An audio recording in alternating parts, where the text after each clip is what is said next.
Chapitre 6. La colère du capitaine Louis Serra.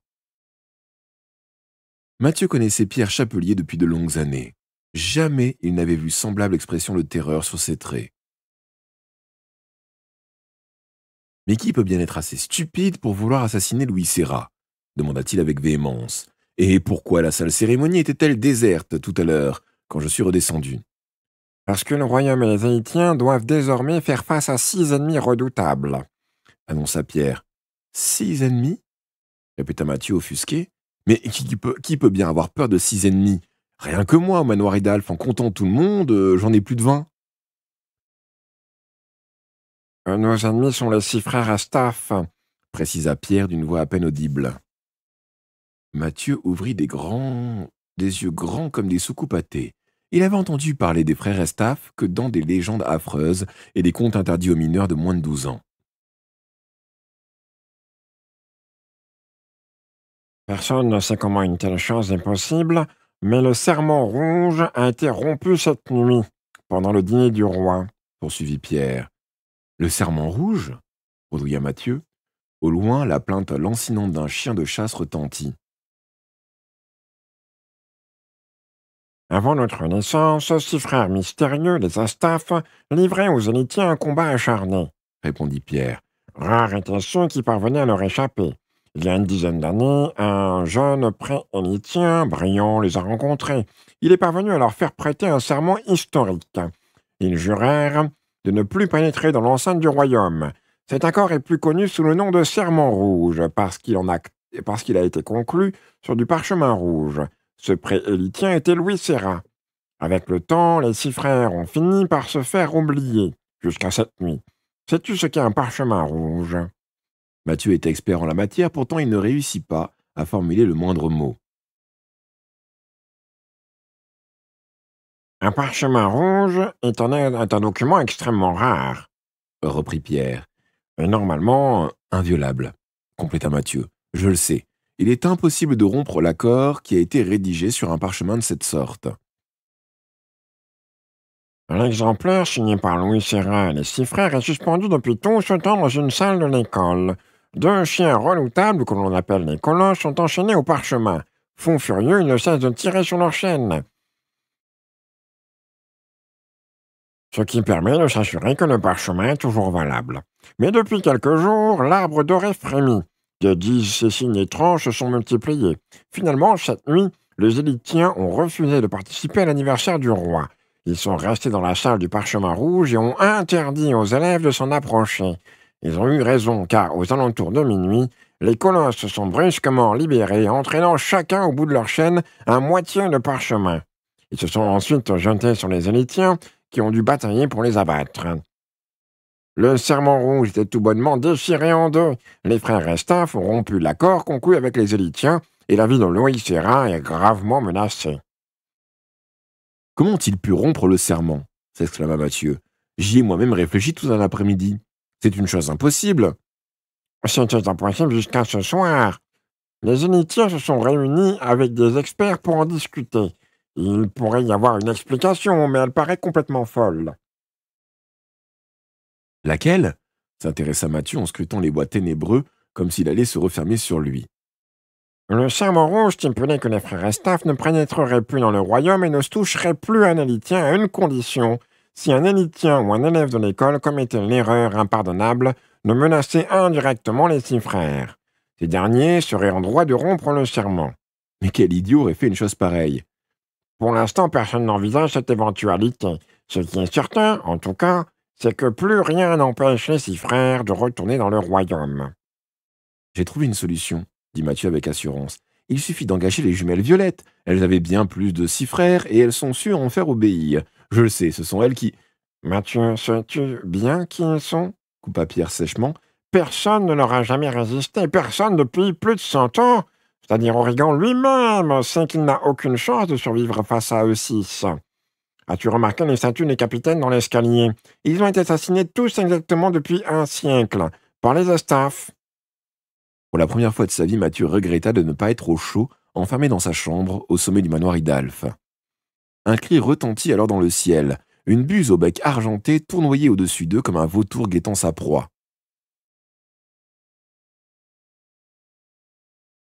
Je crois bien que Louis Serra saura quoi faire, non interrogea Mathieu. Mais Pierre n'avait d'intérêt que pour la buse mystérieuse. Qu'est-ce qui lui prend? Chota Mathieu, intrigué à son tour. Le rapace se mit à crier de plus en plus fort.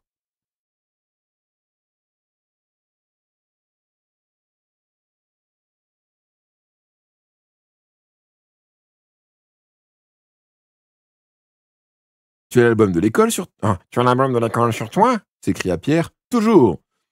Pierre fronçait les sourcils et en s'en emparant. Pastreuse! S'exclama-t-il.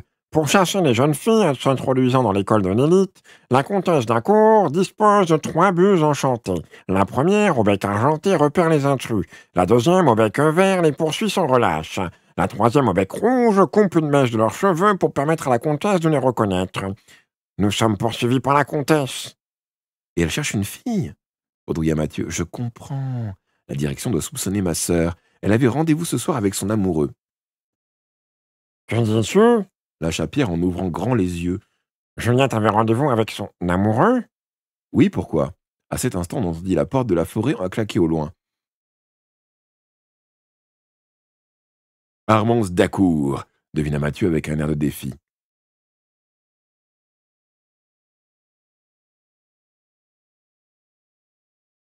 Il existe une porte qui donne sur un 3e étage, Indiqua Pierre, alarmé.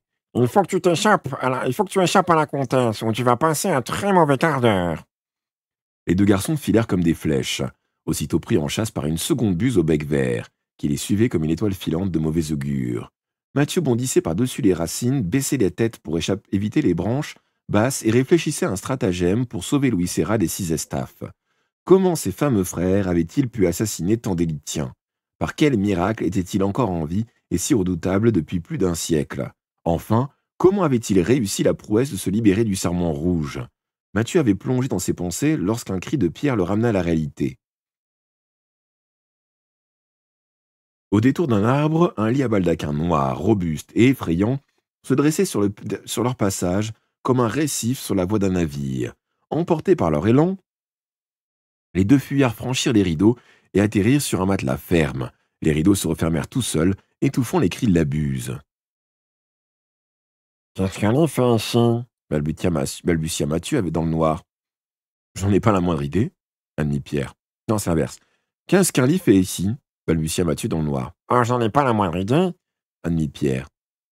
C'est sans doute le lit d'un ogre, vu que nous sommes en pleine forêt. Nous allons être étripés vivants, ce que je ne pourrais pas supporter malgré tout mon courage. Je ne le pense pas, répliqua Pierre. La seule famille d'ogres qui habite l'école ne mange plus de chair humaine. À 3, nous ouvrons les rideaux. Nous renfermons la buse à l'intérieur du lit, puis nous courons jusqu'à la seconde porte. Mathieu acquiesça d'un signe de tête. 1, 2, 3. Mathieu et Pierre ouvrirent brusquement les rideaux. Stupéfaits, ils oublièrent de descendre du lit. Ils avaient quitté la forêt, se trouvaient sous l'arbre doré, en face de la grille épineuse. Mathieu haussa son sourcil droit avec un flegme prodigieux, tandis que Pierre analysait gravement la situation. Je pense que quelqu'un nous aide à fuir. Attends.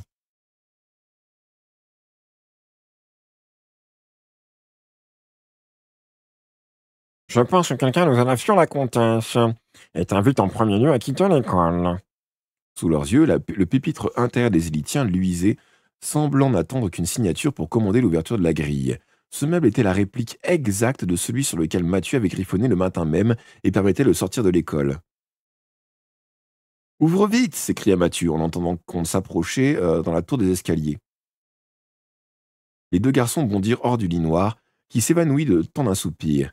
Pierre sortit la plume magique de l'encrier et inscrivit son nom dans le silence effroyable du vestibule. Rien ne se produisit. Que se passe-t-il?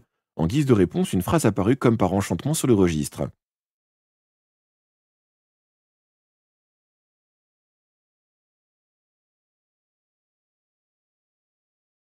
Sur ordre de Madame la Comtesse, Armance d'Acour, directrice adjointe, l'ouverture de la grille épineuse est momentanément interdite à Pierre Chapelier, suspect privilégié dans l'introduction de Juliette d'Or Hidalphe dans l'école de l'élite.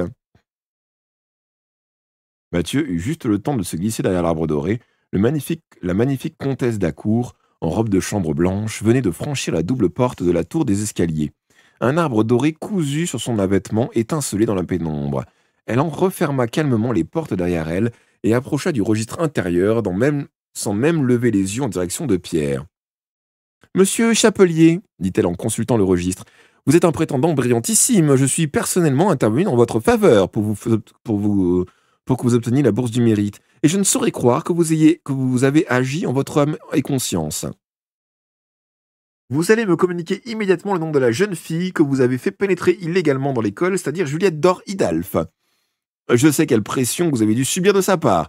Vous me communiquerez ensuite le nom de l'apprenti qui vous a prié illégalement de lui ouvrir la grille épineuse. Il est inutile de vous préciser qu'en cas de refus de coopération, votre bourse du mérite ne vous servirait plus qu'à vous payer un retour à Darnard, en dépit des regrets que j'aurais à me séparer d'un prétendant de votre valeur. Mathieu apprécia l'esprit de synthèse de la comtesse d'Acourt, qui s'était exprimé avec une clarté remarquable, malgré l'heure tardive. Il envisagea calmement les options de retraite, à côté de la grille inviolable des 30 élitiens, faiblement illuminée, un escalier étroit s'engouffrait dans les profondeurs de l'école. Mathieu allait l'emprunter discrètement lorsqu'on frappa à la double porte de la tour des escaliers. « Qui s'amuse à faire ce vacarme en milieu de la nuit ?» demanda la comtesse d'un ton menaçant. Les coups cessèrent un bref instant, puis ils redoublèrent, comme si deux mains frappaient à l'unisson contre le bois. Furieuse, la comtesse ouvrit grand les portes et s'arrêta net. L'escalier était vide. Alors, dans un vacarme assourdissant, les buses au bec vert et au bec d'argent se jetèrent sur les branches de l'arbre doré. Elles tournoyaient autour du tronc, juste au-dessus de Mathieu. La comtesse approcha de l'arbre, retrouvant son sang-froid et l'usage de ses jambes. Mathieu fonça dans l'escalier dérobé.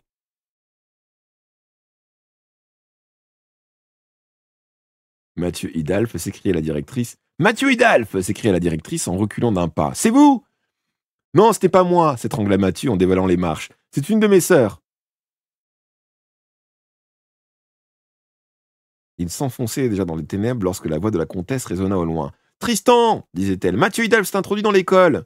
Mathieu frémit. Il n'avait plus une seconde à perdre. Sans une idée de génie radical, il était perdu.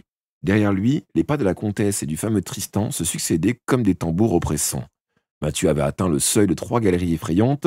Sous ses pieds, le sol de roches noires était curieusement trempé, comme si une averse venait d'éclater.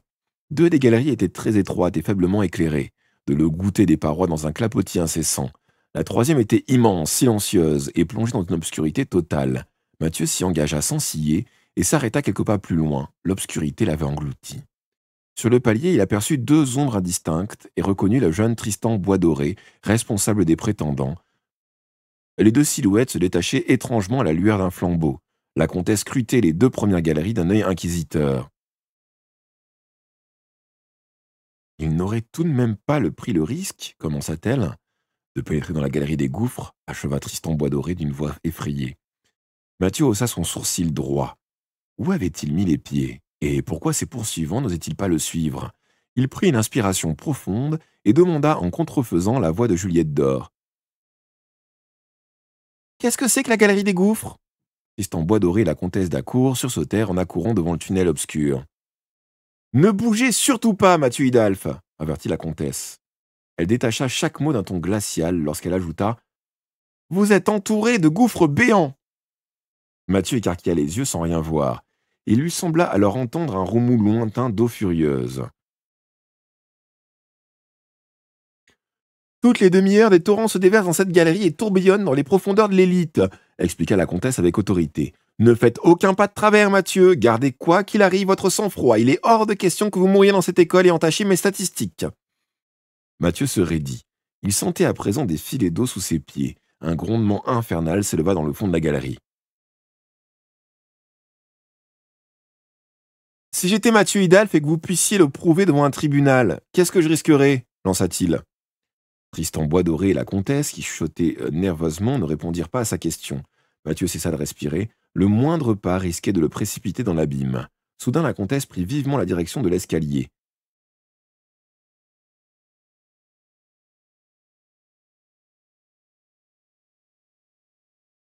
« Je vous envoie le premier élitien disponible, » dit-elle à Tristan Boisdoré. « Puis, je vais avertir les Hidalph. » La comtesse disparut et Mathieu frémit d'effroi. Elle réveillerait bientôt tout l'appartement numéro 10.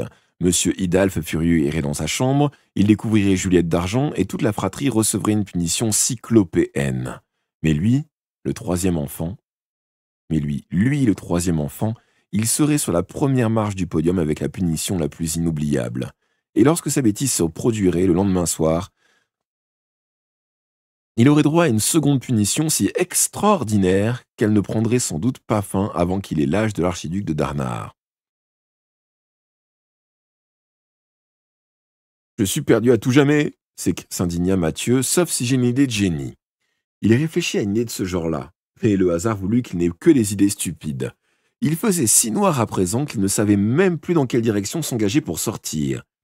La silhouette de Tristan Boisdoré s'était volatilisée, mais il entendait au loin sa respiration régulière. Un nouveau grondement retentit dans les ténèbres et Mathieu reçut quelques gouttes d'eau sur le visage. Soudain, un sifflement résonna dans les airs. « Reste ici !» s'écria la voix de Boisdoré. « Je n'ai pas bougé !» répliqua Mathieu. Hélas, l'apprenti élitien ne s'adressait pas à lui. L'éclat rouge du bec de la buse, coupeuse de cheveux, scintilla une seconde. Elle poussa un cri strident en plongeant droit sur Mathieu, qui se protégea tant bien que mal. La buse manqua son coup et revint à la charge en criant à nouveau. « Mathieu, ne bougez pas ! Mathieu, ne bougez pas !» rugit Boisdoré. Mais pris de panique, Mathieu fit un pas en arrière, au milieu d'une flaque d'eau. Son pied glissa, un éclat de lumière verte jaillit dans un grondement du tonnerre, et un trou béant se dessina. Mathieu sentit le sol se dérober. Une eau noire, salée et glaciale se jeta sur lui comme un loup affamé. Il poussa un dernier hurlement et tomba dans le gouffre à la renverse.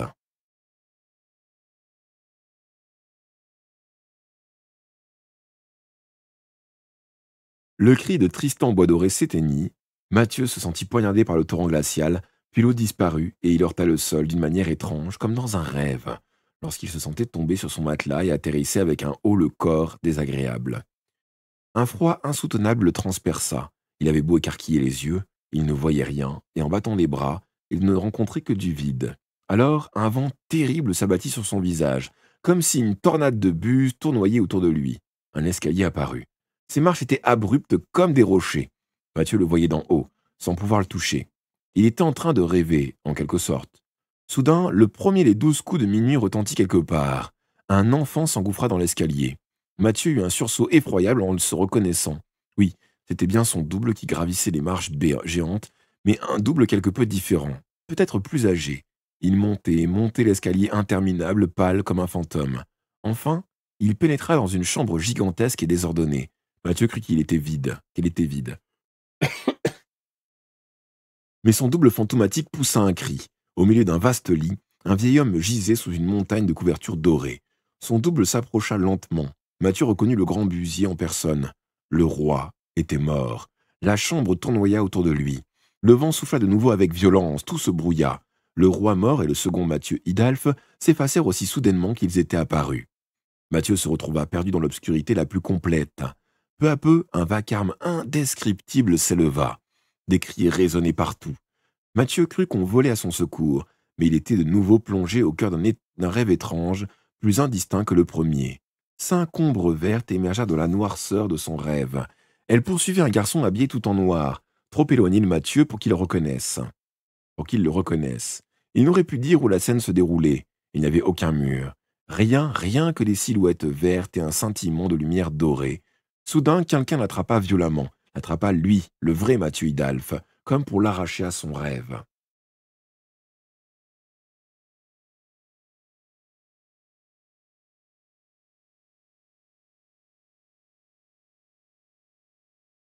Une main ferme comme l'acier tira Mathieu hors du puits. « Calmez-vous » ordonna-t-elle d'une voix qui aurait transformé une vague en pierre. Mathieu était allongé sur le sol et tremblait de froid. Des filets d'eau lui coulaient dans les cheveux. Il reconnut les yeux bleus et se rassurant de c'est-à-dire Origan. Mais ce n'était pas le sorcier qui avait pris la parole. Un homme apparut dans son champ de vision. Louis Serra, le capitaine de l'élite en personne. Il était trempé jusqu'aux os et paraissait furieux. « Mathieu Hidalphe, vous avez risqué votre vie » aboya-t-il d'un ton polaire.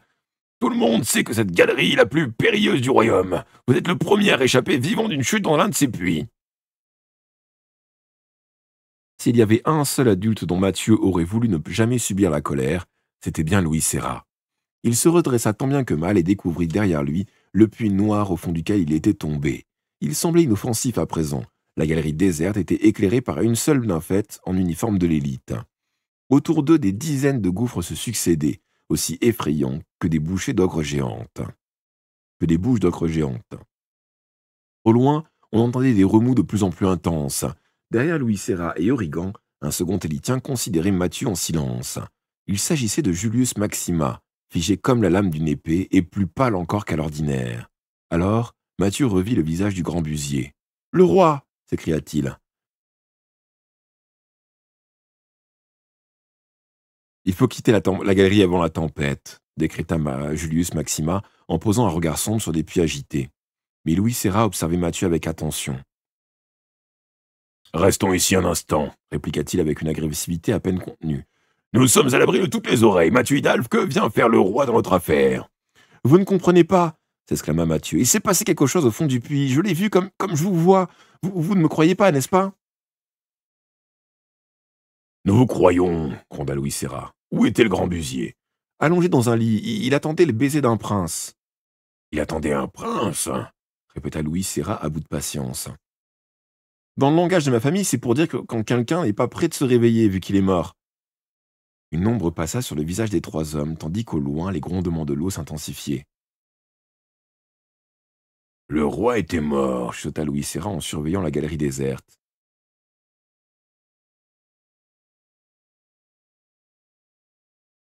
Mais il y a autre chose. Je me trompe.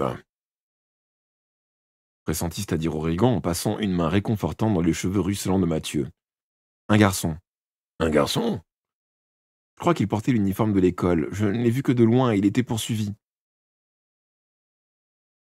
Un grondement effroyable résonna. Louis Serra saisit le bras de Mathieu pour le relever au moment précis où une vague s'abattait sur eux. Mathieu but la tasse et Julius Maxima ordonna la retraite, mais la capitaine des Élitiens ne voyait pas les choses de cet œil. « Poursuivi par qui ?» lança-t-il à Mathieu dont il serrait toujours le bras. Je ne les connais pas personnellement, bien sûr, par 5 des 6 frères Estaphe. Je le sais parce qu'il était habillé tout en vert. Et dans un conte de la grand-mère édentée, j'ai lu que les frères Estaphe étaient habillés tout en vert, un peu comme ma famille qui est habillée tout en... Où avait lieu cette poursuite ? Lâcha Louis Serra entre ses dents. Je l'ignore. Ils ont donc bel et bien l'intention de revenir dans l'école, siffla Louis Serra. Le serment n'a pas été rompu au hasard. Je vais conduire Mathieu Hidalf à son père, conclut d'une voix sévère Julius Maxima en scrutant l'ombre opaque qui les entourait. L'eau monte et il devient dangereux de rester ici, même pour nous, Louis. En effet, le niveau d'eau s'était élevé progressivement, mais Mathieu ne s'en rendait même pas compte. Il venait de retrouver toutes ses facultés. « Mon père ?» balbutia-t-il. « Monsieur Julius Maxima, ne faites pas ça, ou bien il me punira pendant des centaines de... » Vous n'êtes pas dans un conte de fées, Mathieu Hidalf, mais dans l'école de l'élite, coupa Julius Maxima inflexible. Au grand étonnement de Mathieu, c'est-à-dire Origan se tourna avec autorité vers les 2 Élitiens. « Louis Julius, je vous ai connu lorsque vous aviez l'âge et l'impétuosité de Mathieu Hidalf, dit-il d'un ton pénétrant. Plusieurs fois, n'est-ce pas, Louis ? Je vous ai rendu un service crucial dans une situation similaire. » Les Élitiens dévisageaient le vieil homme avec une attention extrême.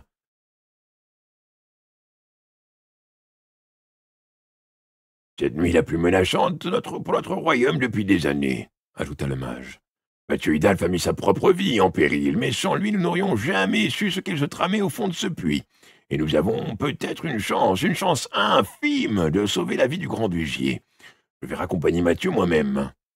Un vacarme indescriptible s'éleva au fond de la galerie. Mathieu était prêt à s'enfuir. Julius Maxima l'agrippa fermement en même temps que Louis Serra, et une vague plus puissante que la première fit se courber violemment les 2 Élitiens. C'est-à-dire Origan, lui, paraissait ne pas subir la pression de l'eau noire. « Il faut partir !» s'écria Julius Maxima dégoulinant. Louis Serra retint Mathieu une dernière fois. Le capitaine avait un regard à transformer un chêne inébranlable en une brindille fêlée. « Écoute-moi bien, Mathieu Hidalf. Si tu te souviens de quoi que ce soit à propos de ta vision, réclame aussitôt un élitien. Qui que ce soit. Un bruit, une couleur, une sensation précise. En attendant, ne reviens jamais dans cette école avant d'y être invité. Et bouche cousue à propos de la mort du roi. Cette nouvelle s'ébruite, je te garantis que tu ne te franchiras plus la grille épineuse. » Malgré les plaintes assourdissantes de l'eau, Mathieu avait parfaitement compris le message. c'est-à-dire Origan, traversa avec lui la galerie inondée, tandis que les deux Élitiens échangeaient quelques mots virulents dans les remous tumultueux. La nymphette éclairait les pas des sorciers et Mathieu penchait la tête avec un mélange d'effroi et de curiosité sur les gouffres vertigineux, pardon. Au milieu de l'escalier qui menait au vestibule de l'école, l'eau poussa un rugissement tel que les murs tremblèrent.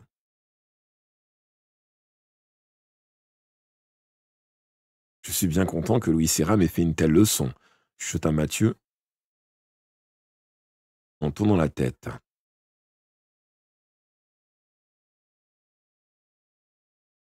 Le capitaine est un homme d'une rare valeur, Mathieu Hidalf, Répliqua le vieux Origan d'un ton apaisant. Mais ce jour est le plus dramatique de sa vie. L'œuvre qui lui a valu une gloire immense a été réduite en poussière, et la vie de chaque élitien et de chaque élève est menacée. Mathieu poussa un soupir en essayant de tirer au clair les événements mystérieux qu'il avait vus se dérouler au fond du puits. « Est-ce que j'ai vu l'avenir » demanda-t-il à voix basse. « Comment se fait-il que je n'ai pas été englouti par l'eau » Origan répondit comme s'il parlait à lui-même. Oh, la galerie des gouffres est un endroit très secret, et le pouvoir de l'arbre doré, tout ce qu'il se trame dans cette école est tel que vous n'avez peut-être pas été sauvé par hasard. Quant à ce que vous avez vu, difficile de dire précisément s'il s'agit d'une prophétie ou non. Quoi qu'il en soit, ceux qui veulent assassiner le roi auront fort à faire pour déjouer notre vigilance. » Parvenu devant la grille épineuse, sous les branches réconfortantes de l'arbre doré, Mathieu jeta un coup d'œil instinctif au pupitre intérieur de l'élite. Le nom de la comtesse d'Acour étincelait sur la dernière page. Alors, il oublia jusqu'à l'existence de Louis Serra. « Je suis fichu !» s'écria-t-il. « La comtesse m'était complètement sortie de l'esprit. Elle est en chemin pour scandaliser mon père et ruiner ma minorité. » Origan ne parut pas alarmé et se contenta d'essorer l'extrémité de sa longue barbe bleue. Puis il signa à son tour le registre intérieur avec son élégance coutumière. La grille s'ouvrit respectueusement et Mathieu avança, tête basse, trempé, les larmes aux yeux, prêt à affronter la colère de son père. Monsieur Hidalf, éberlué et craignant le pire, quitta son lit précipitamment, aussitôt suivi de Madame Hidalf et de Juliette d'Or qui n'avaient pas fermé l'œil depuis le départ de son frère. 3 coups venaient de retentir contre la porte du 10e appartement de la Tour des Nobles, avec autant d'aplomb que la marteau d'un juge. « Qu'a-t-il encore fait » attaqua M. Hidalf en ouvrant. Il s'inclina légèrement en reconnaissant la charmante comtesse d'Acour, qui ne s'y a pas en découvrant son horrible robe de chambre pourpre et or. Pierre Chapelier se tenait à côté d'elle, honteux.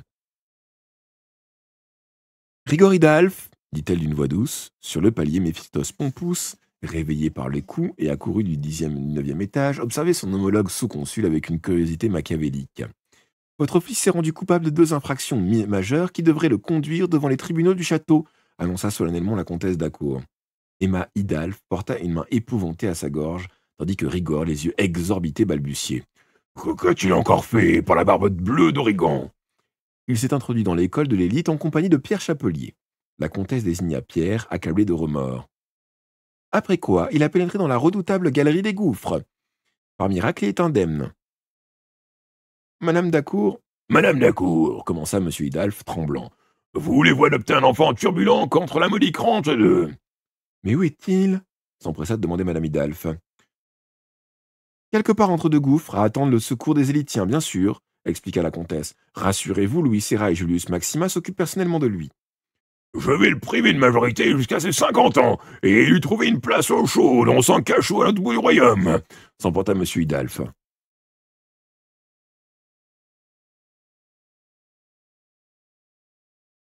Vous voulez dire qu'il n'est pas dans son lit bredouilla Juliette d'Argent qui venait d'apparaître, le bonnet rouge de Mathieu encore posé sur la tête. Mince.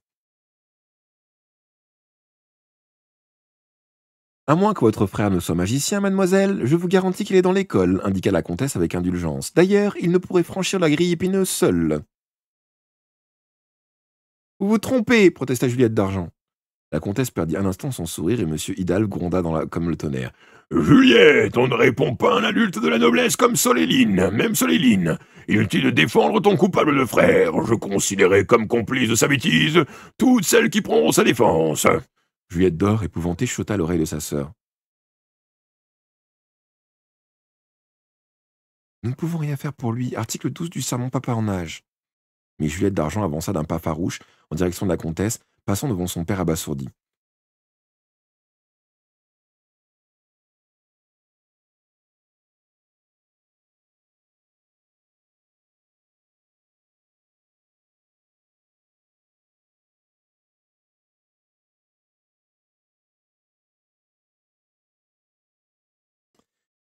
Vous avez tort, madame, répéta-t-elle. Quand je me suis levée pour voir ce qu'il se passait, Mathieu essayait d'ouvrir sa porte fermée à clé. Il a grogné. Qu'est-ce que c'est que ce vacarme? Vous avez réveillé 3 têtes de bouche-tout. Il est retourné se coucher. La bouche de la comtesse cessa de dessiner des sourires et M. Hidalgo balbutia. Ma petite Juliette, es-tu sûre de toi? Alors la famille Hidalgo, suivie de la comtesse d'Acour, de Pierre qui n'osait pas y croire et de Méphistos Pompous, traversa l'appartement du 2e étage jusqu'à la 5e chambre du couloir. M. Hidalgo pria secrètement en posant sa main sur la poignée. Il fit tourner la clé dans la serrure et ouvrit grand la porte. Un moment de silence suivit, puis les 3 Juliette et Pierre sourirent à leur tour. Allongé dans son lit, Mathieu se redressa et poussa Bouchetou, qui tomba du matelas en aboyant des 4 têtes. Alors il s'exclama en levant les bras au ciel. « Mais que se passe-t-il à la fin? Ne puis-je pas rester enfermé dans ma chambre comme un prisonnier ordinaire ?»« Mon garçon, dit M. Hidalgo, il ne se passe rien du tout, alors toi. » La porte se referma et Mathieu écouta son père piquer une colère abyssale contre la comtesse d'Acour. Le calme revint peu à peu. Il se blottit dans ses draps et serra son oreiller contre son visage. Mais celui-ci poussa un miaulement. Mathieu se redressa et identifia le chat doré du sous-consul de Soleil, qui se glissa entre les 4 têtes de Bouchetou. Quelle belle journée d'anniversaire! Il venait de réaliser un de ses rêves. C'est-à-dire Origon l'avait reconduit à la Tour des Nobles en le faisant passer par l'eau. Et Mathieu était arrivé juste avant la comtesse d'Acour, qui avait dû traverser la moitié du château à pied. Cette aventure faisait du vieux sorcier un des meilleurs amis de Mathieu, et encore plus influent que l'archiduc de Darnard. Il ferma à nouveau les yeux, prêt à s'endormir lorsque la porte de sa chambre s'ouvrit doucement. Il crut que ses sœurs venaient pour s'informer de l'effroyable nouvelle qu'il avait apprise, et il essayait lui-même de faire le tri entre toutes ces informations terribles. 6 frères avaient réussi à rompre un serment irrévocable. Tout laissait présager que les jours de Louis Serra étaient comptés, sans parler de ceux du roi. Mathieu allait se redresser, mais il reconnut avec étonnement la silhouette élancée de sa mère. Elle tenait quelque chose à la main. « Sais-tu ce que j'ai retrouvé sur la tête de Juliette d'Argent ?» demanda Madame Hidalgo d'un ton autoritaire. Mathieu fit semblant de dormir. « Ton bonnet de nuit sacré, sans lequel, paraît-il, tu ne peux pas dormir, et que tu refuses toujours de prêter à tes sœurs. » Et sa mère lui enfila le bonnet sur la tête en murmurant. « Que tu quittes l'appartement, ça ne me plaît pas du tout, Mathieu Hidalgo. Mais que tu ailles jusqu'à pénétrer dans les salles interdites de l'école de l'élite, ça me déplaît énormément. C'est un endroit dangereux. » Et Madame Hidalgo quitta la chambre à pas de loup, en refermant soigneusement derrière elle. Mathieu retira son bonnet de nuit qu'il détestait et le jeta farouchement à l'autre bout de la pièce. Heureusement que c'était sa mère et pas M. Hidalgo qui l'avait remarqué sur la tête de Juliette d'Argent. Ce qui était ennuyeux dans cette affaire, c'est que l'accord sage comme du potage venait de connaître sa dernière heure de gloire. Sa mère avait compris l'implication de Juliette d'Argent dans les bêtises de la fratrie et se consacrait probablement à l'inventaire du nombre de fois où elle avait été trompée par cet habile procédé.